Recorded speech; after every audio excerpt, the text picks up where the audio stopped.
અને મધુપુર સમાચારો પર નજર કરીએ તો મહારાષ્ટ્રમાં બર્ડ ફ્લૂ અને હજારો મરઘાઓના શંકાસ્પદ મોતથી હવે હડકંપ મચી ગયો છે।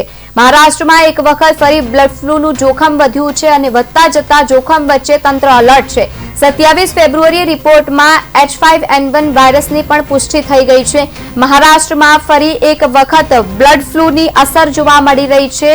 સતત જોખમ વધી રહ્યું હોય તેવા દ્રશ્યો સામે આવ્યા। ત્યાં કારંજા તાલુકાના ખેરડા ગામમાં એક પોલ્ટ્રી ફાર્મમાં 8000 માંથી 6831 મરઘીઓના રહસ્યમય મોત બાદ તંત્ર એલર્ટ બન્યું અને ત્યારબાદ 27 ફેબ્રુઆરીએ આવેલા એક રિપોર્ટમાં પુષ્ટિ થઈ કે મોત બર્ડ ફ્લૂના સંક્રમણના કારણે થઈ છે। તે બાદ જિલ્લા તંત્રે તાત્કાલિક હાઈ એલર્ટ જાહેર કરી દીધું।